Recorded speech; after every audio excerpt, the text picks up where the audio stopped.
Assalamualaikum warahmatullahi wabarakatuh. Perkenalkan, nama saya Wali Waliday. Nomor induk mahasiswa 11980302272. Mahasiswa Fakultas Ilmu Sosial dan Ilmu Politik, jurusan Sosiologi, kelas F. Di sini saya akan menjelaskan pengertian dan pembagian hukum syara dalam Islam sebagai tugas akhir semester mata kuliah ilmu fikih yang ditugaskan oleh Bapak Asep Dadan Wildan.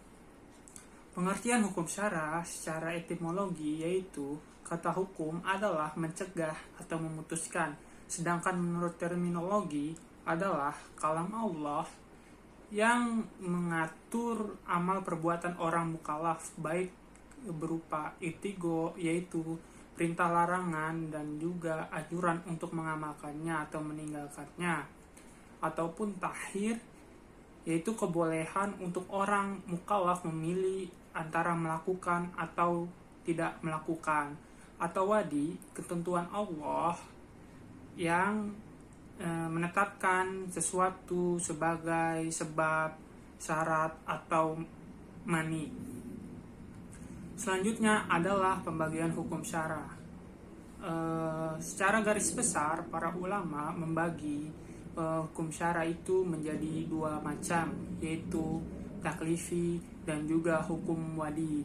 Hukum taklifi menurut ahli usul fikih adalah ketentuan Allah dan Rasulnya yang berhubungan langsung dengan perbuatan mukallaf, baik dalam bentuk perintah, anjuran untuk melakukan, anjuran untuk larangan, dan juga anjuran untuk tidak melakukan atau anjuran kebebasan dalam berbuat. Sedangkan wadi adalah ketentuan-ketentuan hukum yang mengatur tentang sebab, syarat, dan juga mani. Mani adalah sesuatu yang menjadi penghalang kecakapan untuk melakukan taklifi. Dengan mengemukakan batasan dari dua macam tersebut, dapat diketahui perbedaan antara keduanya. Perbedaan mendasar antara kedua macam hukum tersebut adalah hukum taklifi adalah hukum yang mengandung perintah, larangan, atau memberi pilihan terhadap seorang mukallaf. Sedangkan hukum wadi yaitu berupa penjelasan hubungan suatu peristiwa dengan hukum taklifi. Misalnya, hukum taklifi menjelaskan bahwa sholat itu wajib dilaksanakan oleh umat Islam, dan hukum wadi yaitu yang menjelaskan bahwa waktu ketika matahari di tengah hari itu menjadi sebab mengapa orang menunaikan ibadah sholat zuhur.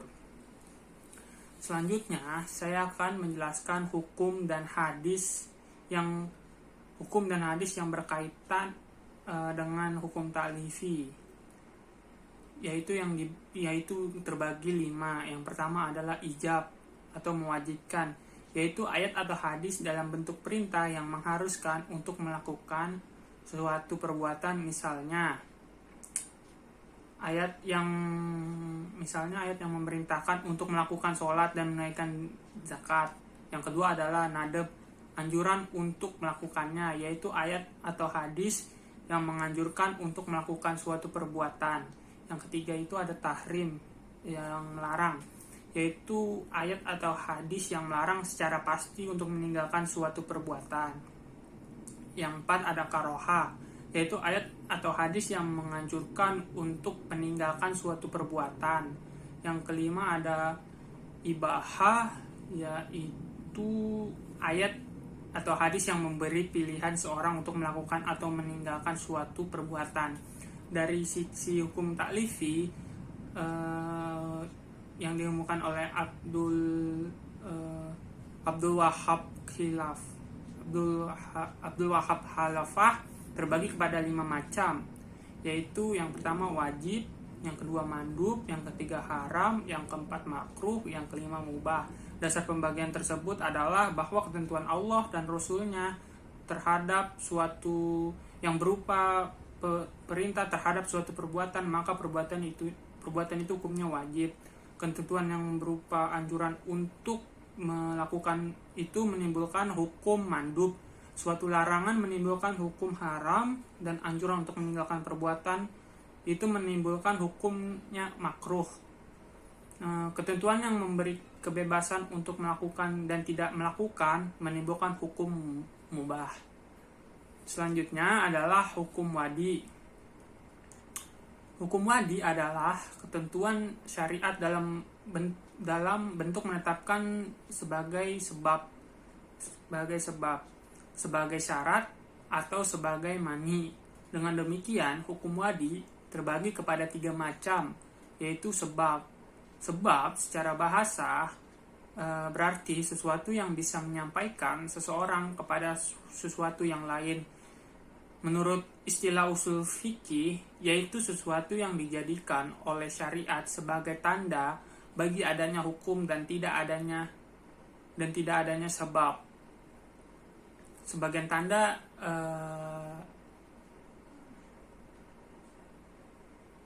misalnya tindakan perzinahan menjadikan sebab alasan bagi wajib dilaksanakan hukuman atas pelakunya.